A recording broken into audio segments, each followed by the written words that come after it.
কেমন ছিল সেই বেলালের আজান। একদিন সাহাবায়ে কেরাম গিয়ে বলল, ইয়া রাসূলুল্লাহ, ইয়া হাবিবাল্লাহ, আপনি যে মুয়াজ্জিন রেখেছেন হযরতে বেলাল, সে ভালো করে আজান দিতে পারে না, শুদ্ধ করে আজান দিতে পারে না, তার জিহ্বা ছোট, আজান সুন্দর হয় না, কণ্ঠ ভালো না, উচ্চারণ ভালো না। ইয়া রাসূলুল্লাহ, ইয়া হাবিবাল্লাহ, মক্কার মধ্যে মদিনার মধ্যে সাহাবায়ে কেরামের মধ্যে কত কণ্ঠওয়ালা মুয়াজ্জিন আছে যাদের কণ্ঠ শুনলে মন একদম নরম হয়ে যায়, যাদের কণ্ঠ থেকে মধু বের হয়। ইয়া রাসূলুল্লাহ, আপনি যদি অনুমতি দেন আমরা সেই তাদের দিয়ে আজান দেওয়াবো। আমার নবী বলছেন, ঠিক আছে, তোমাদের যেহেতু মুয়াজ্জিন পছন্দ হয় নাই, তোমাদের মনের মতো করে একজন মুয়াজ্জিন রাখো। তারা কি করলো, রাতের বেলা সিদ্ধান্ত নিয়ে ফজর থেকে একজন মুয়াজ্জিন আজান দিবে, যার কণ্ঠ বড় চমৎকার, যার কণ্ঠ সুন্দর। একজন সাহাবীকে তারা নির্ণয় করলো, বাছাই করলো, বলল তুমি ফজরের ওয়াক্ত থেকে আজান দিবে। ওই মুয়াজ্জিন ফজরের ওয়াক্ত হয়ে গেল, ওই ব্যক্তি আজান দিল, কিন্তু কি হলো, আজান দিয়েছে, ফজর হয় নাই, ফজর হয় নাই, ফজর হয় নাই। 10 মিনিট, 20 মিনিট, 30 মিনিট, 1 ঘন্টা হয়ে গেল, আরে সকাল তো হয় নাই, মুয়াজ্জিন তো আজান দিয়েছে, আর ফজর কেন হয় নাই? সমস্ত সাহাবায়ে কেরাম আল্লাহর রাসূলের দরবারে গিয়ে বলল, ইয়া রাসূলুল্লাহ, ইয়া হাবিবাল্লাহ, মুয়াজ্জিন আজান দিয়েছে, সকাল তো হয় নাই, এত সময় লাগছে, কিন্তু সকাল কেন হয় না? আমার নবী আরজি করলেন, হে মালিক, আজকে কি সকাল হবে না? সঙ্গে সঙ্গে জিবরাইল আমিন আয়েশা বলল, ইয়া রাসূলুল্লাহ, সকাল কিভাবে হবে? আজকে তো আজানই হয় নাই। বলেন না সুবহানাল্লাহ। তো আমার নবী বলেন, এত কণ্ঠওয়ালা মুয়াজ্জিন আজান দিল, আজান হয় নাই মানে কি? আজান তো হয়েছে। তো জিবরাইল বলল, ইয়া রাসূলুল্লাহ, এমন মুয়াজ্জিন আজান দিয়েছে আল্লাহর আরশ পর্যন্ত পৌঁছায় নাই। তো আল্লাহর সিদ্ধান্ত, যতক্ষণ জিবরাইল আমিন বলল, যতক্ষণ হযরতে বেলাল আজান না দিবে আল্লাহর আরশে পৌঁছাবে না, যতক্ষণ বেলাল আজান না দিবে সকাল হবে না। কারণ বেলাল যখন আজান দেয় আল্লাহর আরশে আজিম পর্যন্ত কম্পন তৈরি হয়ে যায়। বলেন না সুবহানাল্লাহ।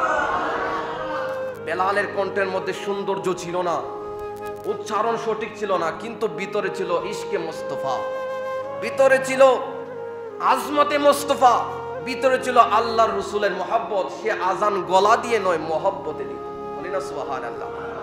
তো এক জায়গার মধ্যে আল্লাহর রাসূল বলছেন, যেই ব্যক্তি একটানা 7 বছর মুয়াজ্জিনী দায়িত্ব পালন করবে, যেই ব্যক্তি 7 বছর মসজিদের মধ্যে নামাজের জন্য ডাকবে, কাল হাসরের ময়দানে তার গলা সবার চাইতে লম্বা হয়ে যাবে, সবার চাইতে উপরে তার গলা দেখা যাবে। মানুষ জিজ্ঞেস করবে, আরে এত বড় মর্যাদা কেমন করে হলো? মানুষ বলবে, আরে চিনো না, সে তো রসুলপুর মসজিদের মুয়াজ্জিন ছিল, এই জন্য আল্লাহ তার গলাকে এত লম্বা করেছেন। আমার আল্লাহ তাকে স্বর্ণের রূপোর নুকুট পরাইয়া, মাথার মধ্যে তাজ পরাইয়া জান্নাতি মেহমান বানিয়ে দিবেন। বলেন না সুবহানাল্লাহ। এই হচ্ছে মুয়াজ্জিনের মর্যাদা। হযরতে বেলাল রাদিয়াল্লাহু তাআলা আনহু, কে ছিল সেই বেলাল? এত মর্যাদা কোথায় থেকে পাইল? আল্লাহ রাসূল যখন মেরাজের মধ্যে গেলেন, জান্নাত ভ্রমণের জন্য গেলেন, জিবরাইলকে আল্লাহ রাসূল জিজ্ঞেস করলেন, ও জিবরাইল, আমার আল্লাহ না আমাকে অঙ্গীকার করেছেন, হে রাসূলুল্লাহ, আপনি যতক্ষণ জান্নাতে ঢুকবেন না ততক্ষণ কেউ জান্নাতে ঢুকতে পারবে না। ও জিবরাইল, জান্নাতে তো আমি ঢুকি নাই, জান্নাতের মধ্যে পায়ের আওয়াজ শোনা যায়, কে জান্নাতে ঢুকলো? জিবরাইল বলল, ইয়া রাসূলুল্লাহ, জান্নাতে কেউ ঢুকে নাই, আদম ঢুকে নাই, ঈসা ঢুকে নাই, ইব্রাহিম ঢুকে নাই। আমার নবী বললেন, কেউ যদি জান্নাতে না ঢুকে জান্নাতে পায়ের আওয়াজ কিভাবে শোনা যায়? জিবরাইল বলল, ইয়া রাসূলুল্লাহ, এটা জান্নাতে পায়ের আওয়াজ না, দুনিয়ার জমিনে হযরতে বেলাল হাঁটতেছে, পায়ের আওয়াজ জান্নাতের মধ্যে শোনা যাচ্ছে। হযরতে বিলাল, হাবশী বেলাল, যিনি জাতগতভাবে বংশগতভাবে গোলাম ছিলেন।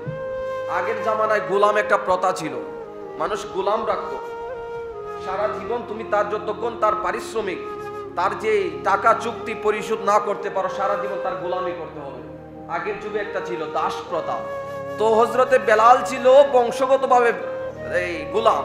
তো ওই বেলাল কিভাবে এত মর্যাদা পাইল?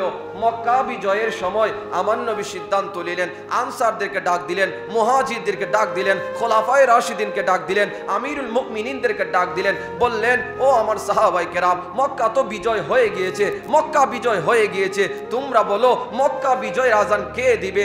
একদল দাঁড়ায় বলল, ইয়া রাসূলুল্লাহ, মক্কা বিজয়ের আজান সিদ্দিক আকবর দিবে, তিনি তো আপনার সাথী। আরেকজন বলল, ইয়া রাসূলুল্লাহ, মক্কা বিজয়ের আজান হযরত ওমর দিবে। আমার নবী বলছেন, বসো।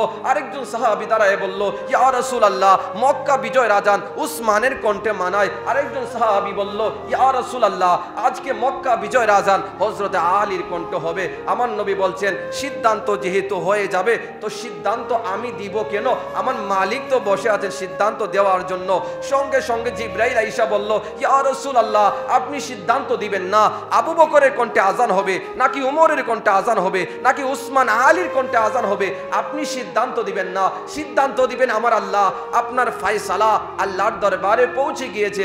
আমার নবী কিছুক্ষণ পর আবার জিবরাইলকে পাঠিয়ে বললেন, ইয়া রাসূলুল্লাহ, ইয়া হাবিবাল্লাহ, আজকে মক্কা বিজয়ের আজান আবু বকরের কণ্ঠে হবে না, আজকে মক্কা বিজয়ের আজান উমরের কণ্ঠে হবে না, আজকে মক্কা বিজয়ের আজান উসমানের কণ্ঠে হবে না, আজকে মক্কা বিজয়ের আজান হযরত আলীর কণ্ঠে হবে না।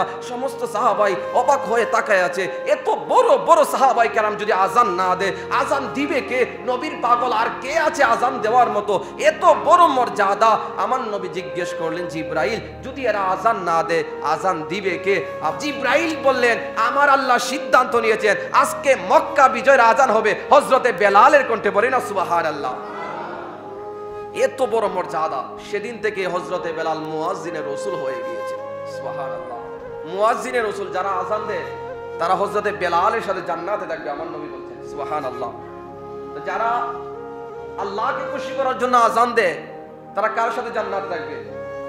হযরতে বেলালের সাথে। আল্লাহ পাক রব্বুল আলামিন আমাদেরকে হেদায়েত দান করুন, আমিন।